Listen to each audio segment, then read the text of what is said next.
Hello, my name is Steve Wu. I'm a partner in the Silicon Valley, California law firm of Cook, Kobrick & Wu, LLP. And today I'm going to be talking about the situation of what happens if you need a lawyer and you're thinking about suing somebody. Should I sue? I want to tell you a little bit about the lawsuit process just so that you can understand what it involves, and to talk to you a little bit about some of the considerations that I discuss with my clients when they're thinking about suing somebody. The first thing to think about is whether there is really enough of an issue for you to want to file a lawsuit. If there's just a small amount of money at issue, it's really not worth your time and effort many times to file a lawsuit. Some clients also ask me whether it's worth threatening somebody with a lawsuit.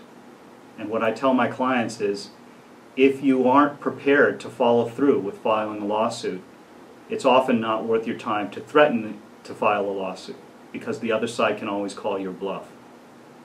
You have to be willing to follow through and file a lawsuit if you are going to threaten somebody with a lawsuit. Sometimes my clients come to me and they ask me for what is called a demand letter. A demand letter sets out the reasons why you think you've been injured, damaged in some way, and sets out what you want the other side to do. So for example, in a trademark case, if somebody's using a trademark that's confusingly similar to yours, we can, on your behalf, write a cease and desist letter asking the other side to stop using the trademark and to destroy any products that use that trademark. And we're often willing to negotiate with them the timing of doing that. What I'm saying, though, is if the other side refuses to follow your demands, it really doesn't do you much good to send a cease and desist letter if you're not willing then to follow up with an actual lawsuit. Let's assume then that you've made a decision to file a lawsuit. What does it involve? Let me explain the process a little bit for you. To get a lawsuit started, what you need to do is to file a complaint. The complaint sets out the facts, the basic facts of the case, and the legal theories under which you deserve to recover or deserve to have some kind of relief to stop the other side from doing something. The complaint is a document that an attorney writes, and we can write complaints for you and then file them with the right court. Some complaints should be filed in state court, and some complaints should be filed in federal court. We can help you decide which is appropriate for your case. Once the complaint is filed, then it has to be served along with a summons, a document called a summons, to the other side. The summons says you've been sued and you need to respond.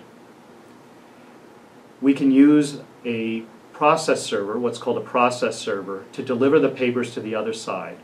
Once those papers are delivered to the other side, a proof of that delivery is filed with the court, so the court knows that the other side has gotten the papers.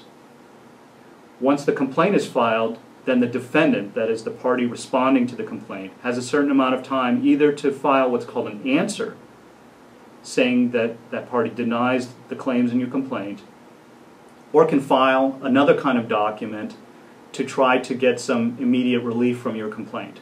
For example, the other side may say that your complaint is legally deficient in one way or another. We then can help you respond to that document and say why your complaint is perfectly acceptable. If you can get past the point of dismissal, or if the other side files an answer, then what happens is both sides go through a process of evidence gathering called discovery.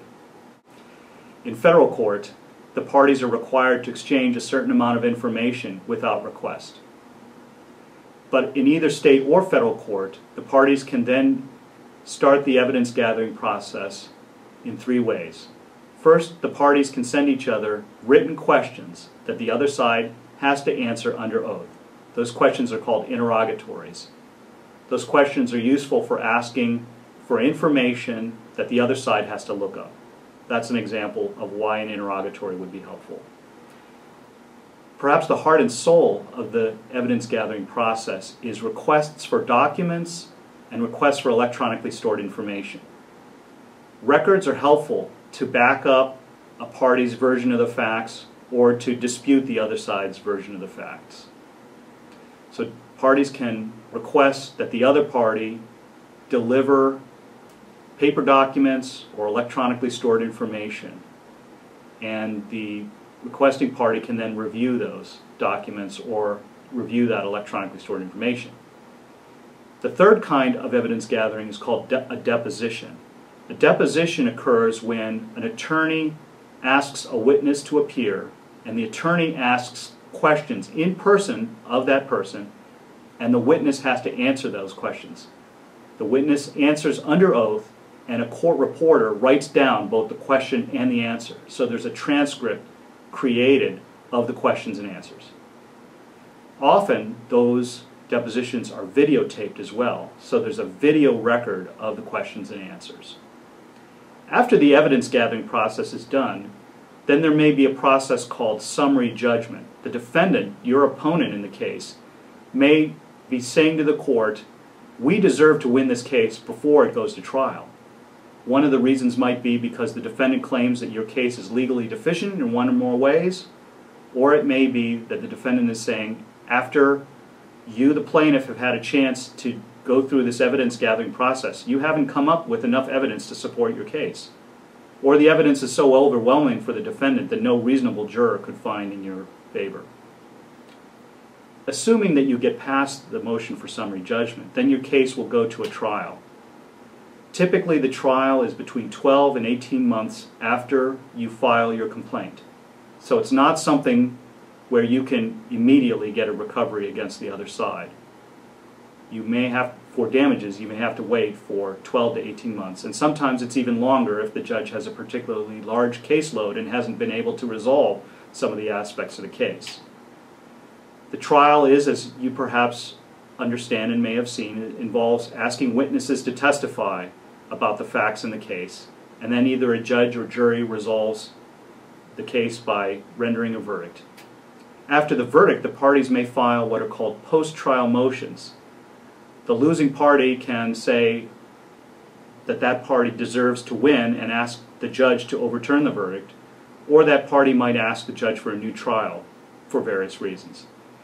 Once those post-trial motions are resolved, there may be an appeal then to the Court of Appeal, in the state court, or in the federal United States Court of Appeals. And following appeals from that, there may be a further appeal, either to the United States Supreme Court, in federal court, or in the California Supreme Court in state court. Certain kinds of cases can go from the California Supreme Court to the United States Supreme Court. Regardless, if all the appeals have been exhausted and there is a judgment in your favor, then we can help you collect your judgment by using various techniques to take assets from the defendant. So that's the basic process of how a lawsuit works. Our law firm stands ready to help you in case you need to sue somebody in the California state court or in a California federal court. We'd be delighted to help you out. Thank you for your time and attention.